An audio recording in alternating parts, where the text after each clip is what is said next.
Dans ce vidéo tutoriel SU4, nous allons explorer les possibilités d'envoyer à partir d'OpenClinic des messages SMS et des messages email en passant par des passerelles qui sont des solutions, des services intermédiaires auxquels on peut souscrire et qui permettent de envoyer des informations par SMS ou par email à différents utilisateurs qui sont dans notre cas des patients ou des professionnels de santé qui sont connus par le système OpenClinic.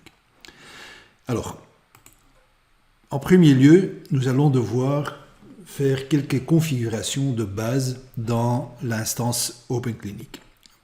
Ces configurations de base concernent principalement la configuration des passerelles qu'on veut utiliser et deuxièmement aussi le formatage des messages qu'on va pouvoir ou qu'on va vouloir envoyer aux patients et aux professionnels de santé. Pour cette configuration, nous allons entrer par le menu Système, Gestion, et donc il est clair qu'on aura besoin d'un compte administrateur pour pouvoir le faire. Et dans la colonne à droite, dans Setup, on va choisir Gestion de la configuration par catégorie de paramètres.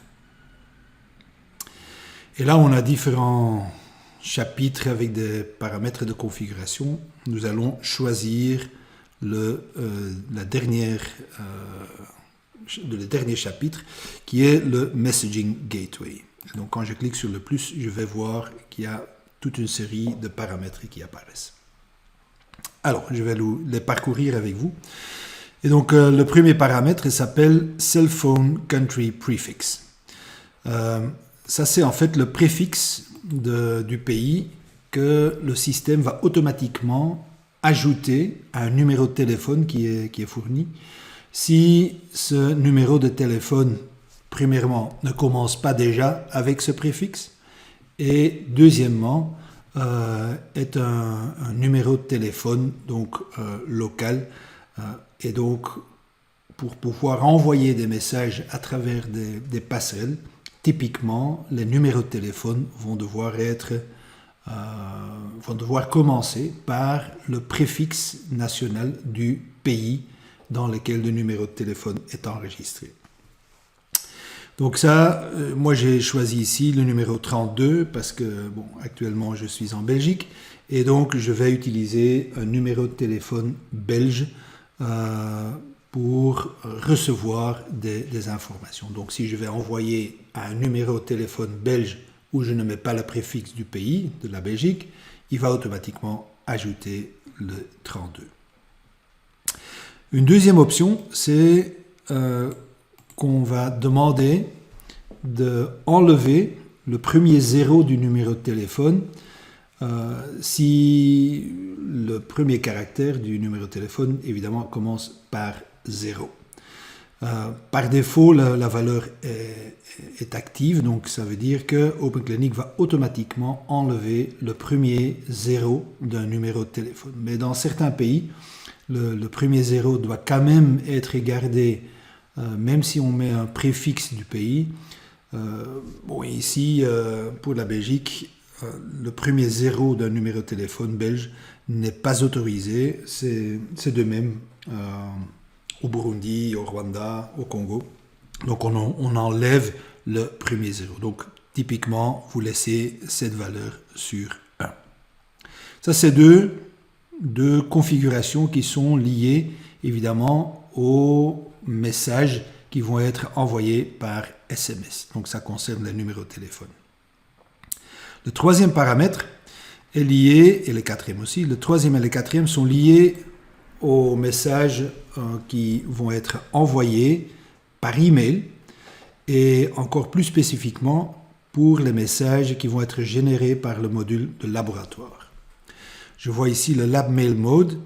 là on va spécifier si on voudra avoir le contenu du message dans le message même, ou si on veut l'avoir plutôt comme un fichier attaché au message email. Donc ou bien le contenu va dans le message lui-même, et donc là on choisit HTML mail, donc on va en fait présenter le contenu du message comme de l'HTML, du code HTML, ou bien si je vais choisir ici attached email, le message ou le contenu du message va être mis en annexe de l'email. Donc par défaut ici on va mettre du HTML email. Et il y a également la possibilité de configurer un logo pour les messages laboratoires, et ce fichier logo va être réduit à une taille maximale en pixels qui par défaut est 75.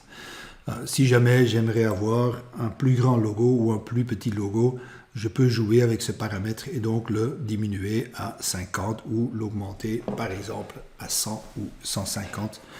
Ça c'est un peu à voir en fonction du logo qu'on désire envoyer. Alors, ça c'est des paramètres généraux. Et puis spécifiquement pour les paramètres ou les messages qu'on va envoyer par SMS, et plus spécifiquement encore pour le contenu du laboratoire, je peux spécifier ici ce qui va être envoyé comme message avec les résultats ou concernant les résultats laboratoires. Donc si je vais avoir enregistré une demande d'examen laboratoire, chaque fois qu'il y a des nouveaux résultats qui arrivent, on va pouvoir envoyer un message SMS si on veut, et on va alors mettre dans cet SMS un contenu particulier. Et vous allez voir qu'il y a ici dans la valeur par défaut, si je spécifie rien ici dans le champ, c'est cette valeur-là qui va être utilisée. Il y a un nombre de paramètres qui ont été intégrés. Donc si j'ai ici l'app test et puis le dièse transaction ID dièse, ça veut dire que ce paramètre transaction ID va être remplacé par l'identifiant unique de la demande laboratoire. La date ici va être remplacée par la date de la demande d'examen laboratoire, et puis patient va être remplacé par le nom et le prénom du patient. Si j'ajoute également ce paramètre results, ça veut dire que les résultats qui sont devenus disponibles vont être rapportés également dans le message SMS. Et donc là, c'est un choix à faire, parce que les canaux SMS ne sont pas toujours à 100% sécurisés. Parfois, il y a des SMS qui arrivent sur le mauvais numéro de téléphone. Et donc, si je veux quand même mettre les résultats dans le message, je vais ajouter ce paramètre. Mais supposons que je voudrais envoyer un message plutôt sans les résultats, où je vais dire, voilà, je dis, par exemple, ici pour le contenu, des nouveaux résultats pour la demande à la date du, et puis je mets la date pour, et puis le nom du patient, et puis je peux mettre sont arrivés. Par exemple, si je vais mettre ce genre de message, ça veut dire que ça va inclure le numéro de la demande, ça va inclure également la date de la demande et également le nom du patient. Mais je ne vais pas avoir les résultats dans le message SMS.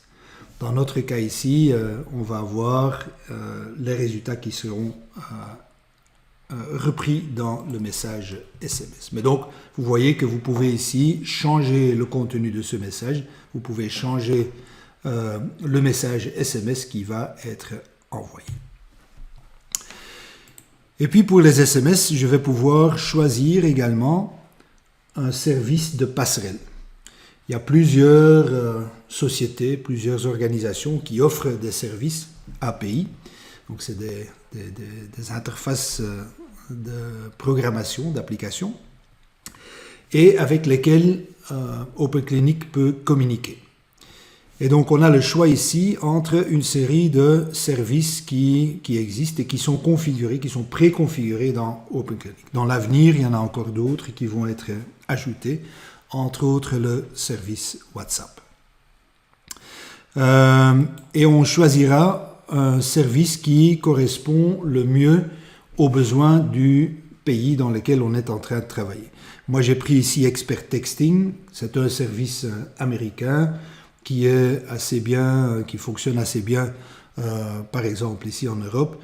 Mais si on travaille en Afrique, je conseillerais beaucoup plus Africa Stalking, parce que là, pour la messagerie en Afrique, ce service-là est moins coûteux. Il est évident que si on veut choisir un service, ce genre de services ne sont pas gratuits.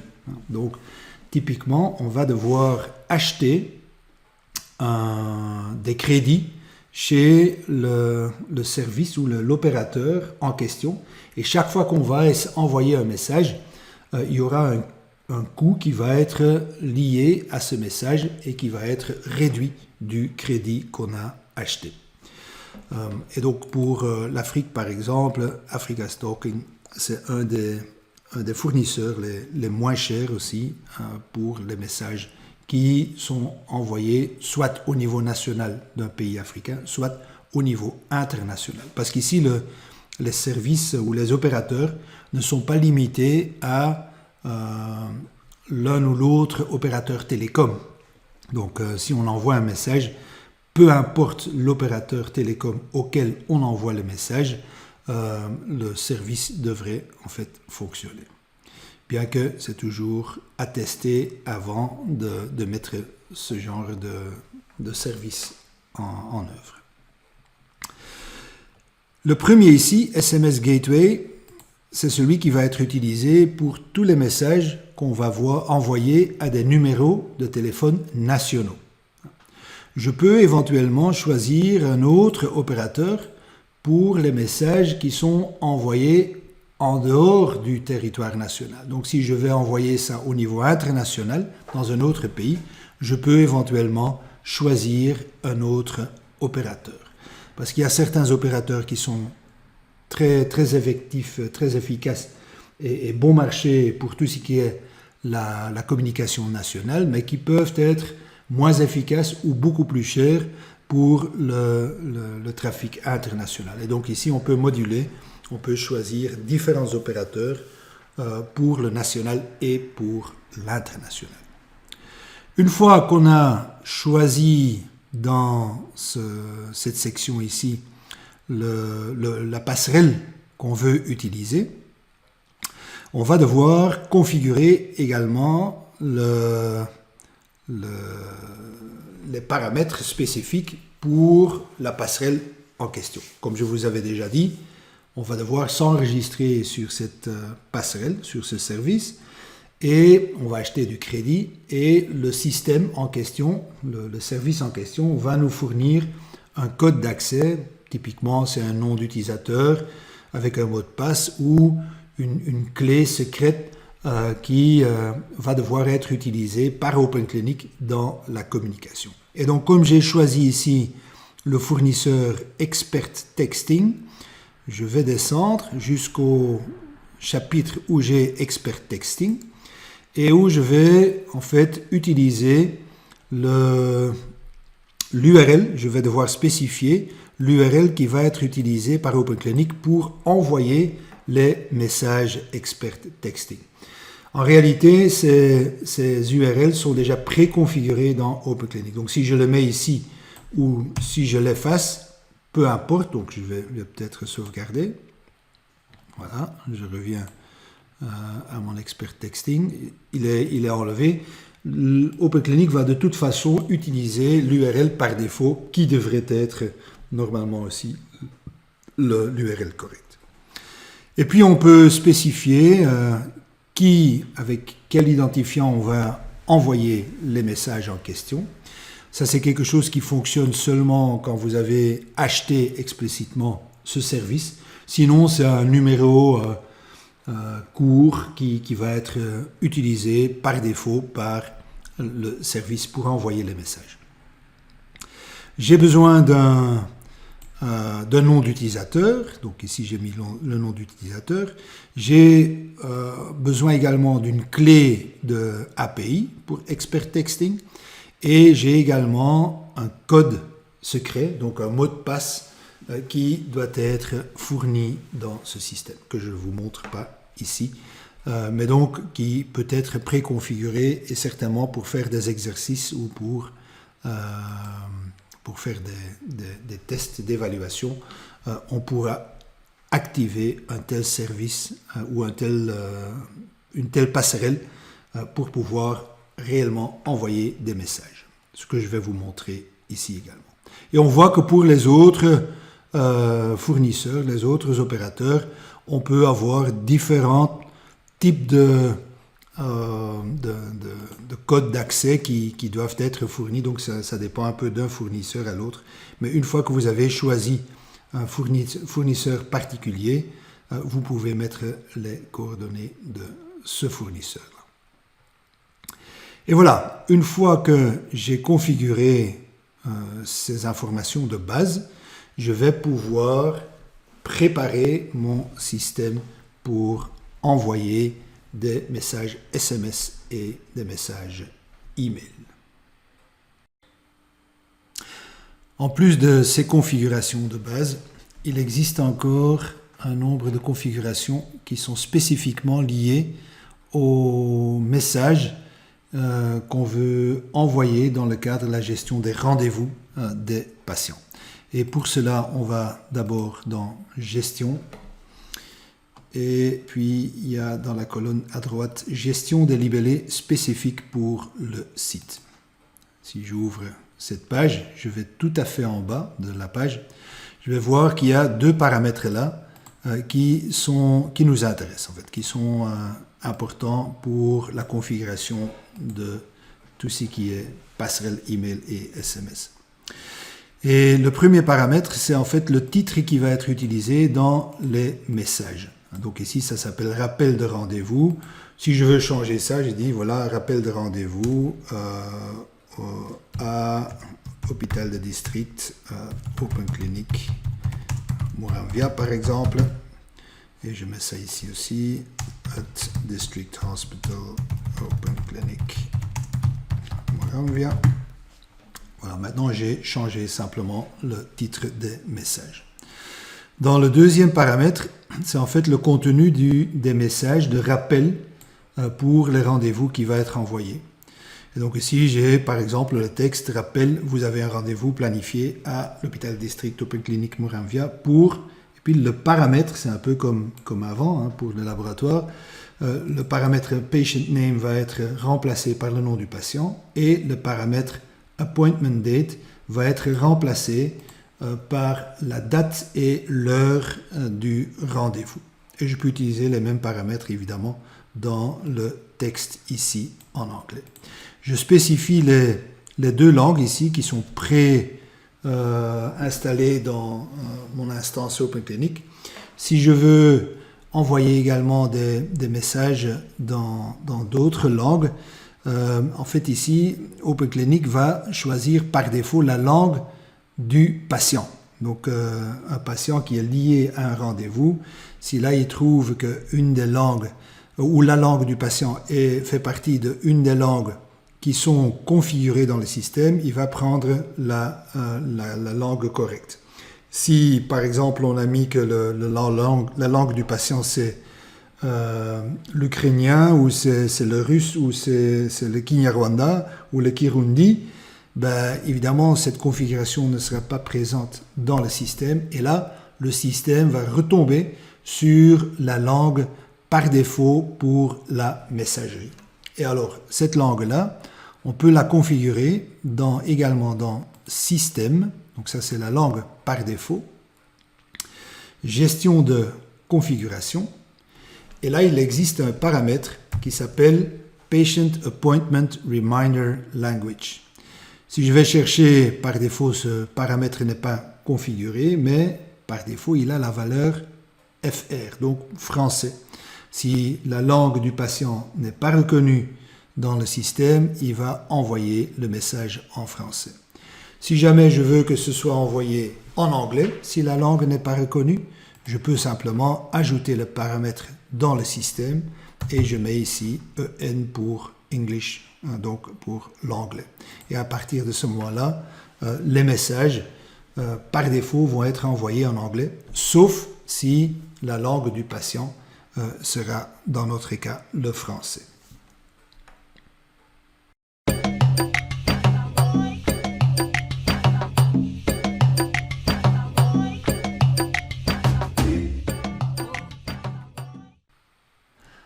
Et voilà, maintenant que nous avons configuré nos passerelles email et SMS, on va également regarder comment on pourra commencer à envoyer des messages à partir de différents modules d'OpenClinic. Et on va commencer avec le module laboratoire. Et pour cela, je vais devoir sélectionner un patient.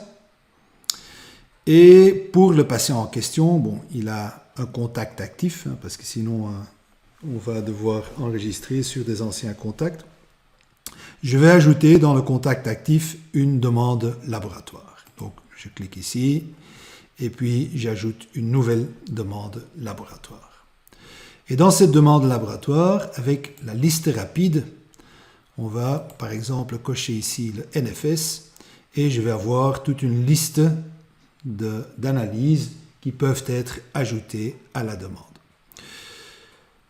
En bas de la page, je vais voir qu'il y a deux champs qui apparaissent, qui s'appellent avertir par SMS sûr et avertir par email sûr. Et à cocher, je vois des valeurs. C'est dans le cas où, dans le passé, j'ai déjà enregistré des numéros de téléphone ou des adresses email auxquelles envoyer les résultats, ben le système les récupère et les met ici à côté comme suggestion. Si jamais je veux les récupérer, je dis oui, ben je veux utiliser la même adresse. Je clique sur l'icône ici en vert à côté et il récupère la valeur. Mais ici, pour mon test, je vais envoyer les résultats vers un autre compte. Je vais envoyer vers test.openclinic@gmail.com. C'est une adresse qu'on a enregistrée sur Gmail et qui devrait fonctionner. Donc si je sauvegarde ici, désormais tous les résultats, les nouveaux résultats qui vont être enregistrés pour cette demande et qui sont aberrants, qui sont anormaux, ben, tous ces résultats vont être envoyés par email à cette destination. Je vérifie encore, donc je regarde encore dans ma demande, j'ai bien coché que seulement les valeurs anormales, c'est ici, doivent être envoyées. Si je décoche, il va carrément envoyer tous les résultats qui sont mis à disposition, qui ont été enregistrés par email. Mais donc ici, je peux dire, je vais me limiter aux valeurs anormales. Ok, ça c'est bon. Alors, maintenant, le patient va au laboratoire, on fait le prélèvement et au niveau du laboratoire, on va enregistrer des résultats. Et donc là, je vois qu'il y a ici ma demande d'examen laboratoire et je vais enregistrer quelques résultats. Je mets ici une valeur qui est normale, donc celle-là ne devrait pas apparaître dans mon email. Et pour ici les globules rouges, je vais par exemple mettre des résultats qui sont en dehors de la normale, pour les lymphocytes aussi, 1.1, et pour les granulocytes ici également, là je vais mettre 8.6 par exemple. J'ai seulement quelques valeurs, ça c'est pas trop grave. Alors si je sauvegarde ici, le système va automatiquement préparer le message pour le destinataire qui a été configuré. Et quand je vais sur la page du destinataire, je vais devoir attendre un petit peu, mais le message va être envoyé automatiquement, voilà, dans la boîte aux lettres, et je vois que le message est arrivé ici. Demande d'analyse laboratoire, numéro 1 tel. Et donc, si je vais ouvrir, je vais voir que j'ai reçu les résultats laboratoires. Donc, nouveau résultat laboratoire adressé au prescripteur. Là, c'est l'icône où on avait configuré que la taille maximale peut être 75 pixels, 75 pixels. Si vous allez modifier le paramètre, vous allez voir que l'icône va devenir plus grand ici. Et là, j'ai les demandes d'analyse laboratoire avec le numéro d'identification de la demande, les données du patient et également les résultats laboratoires qui sont en dehors de la normale. Donc ici, le moins, plus. Donc ces valeurs-là, je les ai reçues. Ce sont des nouveaux résultats qui ont été enregistrés, mais les valeurs qui sont normales n'ont pas été inclus dans le message. Je peux faire le même test, donc je vais peut-être effacer le message ici. Voilà. Et je vais faire le même test, je vais changer mon formulaire. Donc je vais dans ma demande laboratoire, et dans cette demande, je vais dire que je veux avoir toutes les valeurs que j'enregistre, et je sauvegarde. Je vais changer les différentes valeurs, donc je vais aller dans le module labo. Je dis ici par exemple 26, parce que c'est seulement les valeurs qui ont changé, donc qui ont une nouvelle date de mise à jour qui vont être envoyées. Je prends ici 4.5, 1.0 et 8.5. Ces trois valeurs ici sont toujours aberrantes, sont toujours anormales. Celui-là, il est normal. Je vais à nouveau sauvegarder mon résultat. Et si je retourne maintenant dans ma boîte aux lettres, je vais voir que à nouveau, il y a le résultat ou le message avec les résultats qui arrivent. Voilà, il est là. Et quand je l'ouvre, je vois que maintenant, effectivement, tous ceux qui n'ont pas de valeur en dehors de la normale, donc ici j'avais une valeur que j'avais encore mis, où le résultat était normal, et j'avais également le code pour NFS qui était marqué comme normal, il est également affiché dans la liste. Donc ça c'est un choix à faire. Est-ce qu'on veut systématiquement envoyer tous les codes qui sont en dehors de la normale, ou est-ce qu'on veut se limiter aux codes qui sont dans la limite de la normale? Si maintenant je veux envoyer les résultats laboratoires par SMS et pas par message email, alors je vais devoir modifier ça dans ma demande laboratoire. Donc au lieu d'indiquer ici que je vais utiliser l'adresse email, je vais spécifier que j'utilise le numéro de téléphone pour le message SMS. Et donc je mets mon numéro de téléphone. Voilà. Et je dis que je veux seulement avoir, je veux avoir tous les résultats. Voilà. Et comme ça, je vais sauvegarder. Je vais dans les résultats ici. Je rechange de nouveau quelques valeurs. Voilà. Et je sauvegarde maintenant mes résultats. Maintenant, il ne va pas les envoyer à mon adresse email, mais je vais prendre l'écran ici qui est partagé de mon téléphone. Voilà. Et on va attendre à ce qu'on reçoive un message, un SMS avec les résultats du téléphone. Voilà, je vois que ici en bas, il y a le résultat qui est arrivé. Je vais ouvrir ma boîte aux lettres, ma boîte SMS, et j'ouvre également ici le message SMS où je vais voir que voilà, ça c'est les résultats de laboratoire d'un test avec tel numéro d'identification, telle date, et avec les différents résultats qui sont affichés dans mon message SMS. C'est exactement la même information, mais qui est alors formatée pour un message SMS et pas pour un message email.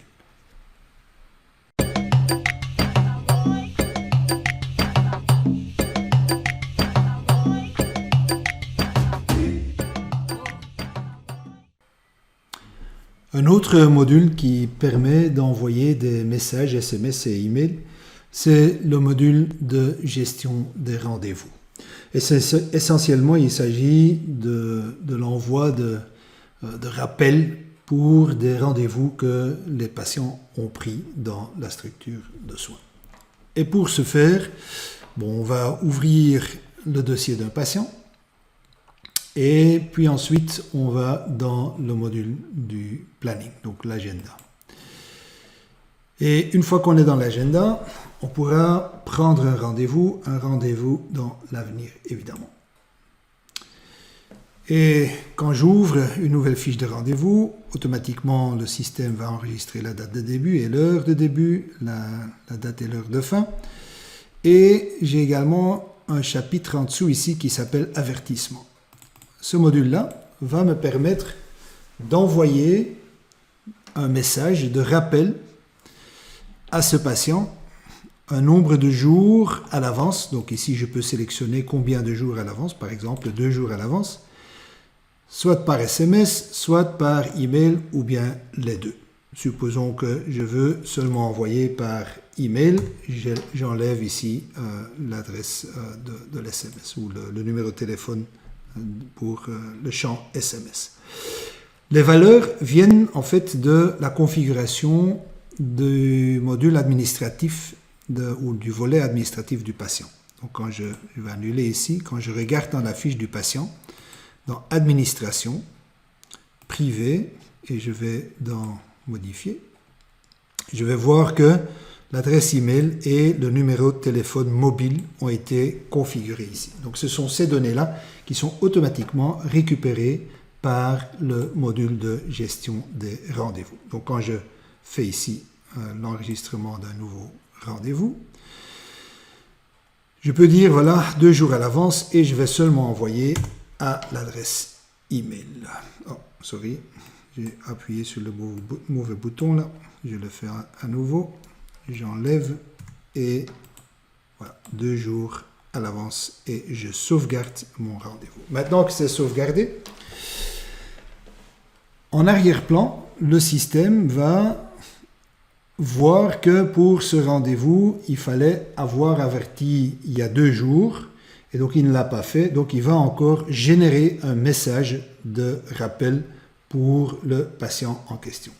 Si j'aurais enregistré un message dans le passé, il ne va pas le faire. Donc, il le fait seulement pour les rendez-vous qui sont pris, évidemment, dans l'avenir. Pour ce qui est déjà dans le passé, ce n'est plus la peine d'envoyer des messages de rappel. Et donc, entre-temps, comme j'ai enregistré ça, quand je vais regarder, je vais consulter la boîte email de OpenClinic, donc de test.openclinic, je vois qu'il y a un message qui vient de OpenClinic Mail Robot, un rappel de rendez-vous, et quand je clique, je vois que j'ai un rendez-vous planifié à l'hôpital de district OpenClinic Muramvya pour test patient le 20 mai 2023 à 8h15.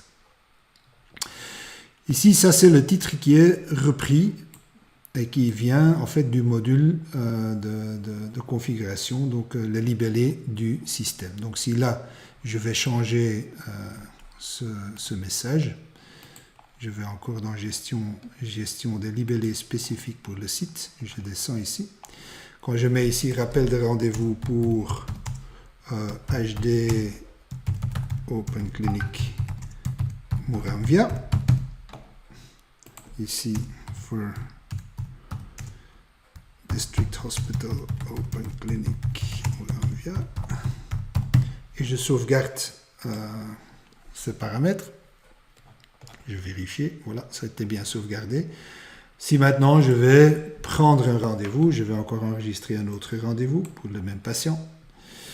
Et j'ai dit aussi 2 jours à l'avance. seulement par email et puis je peux sauvegarder comme ça. Et donc maintenant, il va envoyer encore un deuxième message de rappel pour ce deuxième rendez-vous à 8h45. J'avais déjà un message à 8h15 et un nouveau message donc à 8h45. Et ce deuxième message devrait avoir maintenant l'intitulé rappel de rendez-vous pour l'hôpital de district de Muramvya. Donc quand je vais regarder dans mon mail, je vais de nouveau dans ma boîte aux lettres. Le nouveau mail devrait arriver dans quelques instants. Voilà, il est là. Et donc, je vois maintenant que le titre a été changé. Maintenant, ça s'appelle « Rappel de rendez-vous pour HD Open Clinic Muramvya ». C'est le titre que j'ai changé. Et donc, le contenu, évidemment, du message n'a pas été modifié. Ainsi, c'est évidemment facile de tester ou de voir les messages arriver.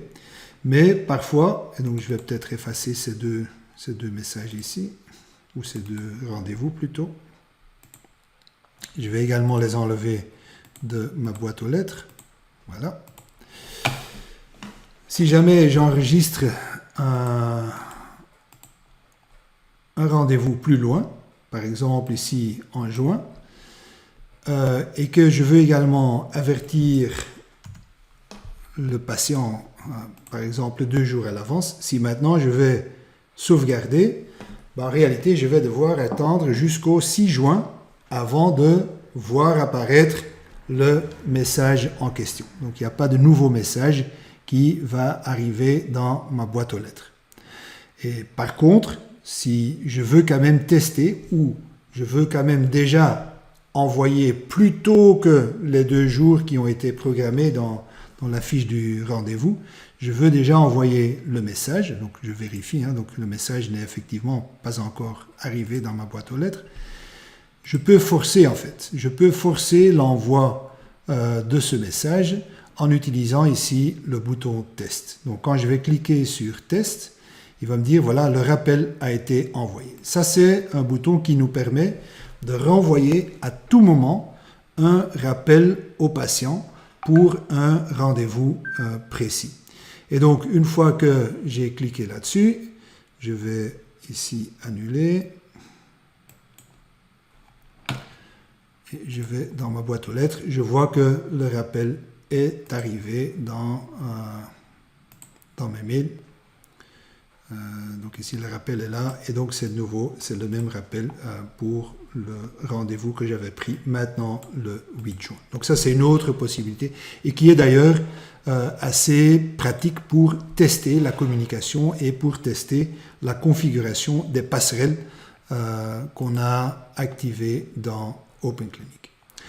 Le même mécanisme peut être utilisé donc pour ne pas seulement envoyer des messages sur les adresses email, mais je peux également envoyer le même message sur 0, voilà, 475 2 15 69, donc sur un numéro de téléphone mobile. Donc si ici je vais envoyer, non, je vais peut-être faire un test aussi, parce que sinon je vais aussi devoir attendre jusqu'au 6 juin. J'envoie un test, il dit voilà, le rappel a été envoyé. Et donc je vais sauvegarder. Et maintenant, le rappel va arriver sur mon téléphone mobile. Donc, je vais de nouveau activer mon téléphone mobile. Donc, je partage l'écran du téléphone mobile.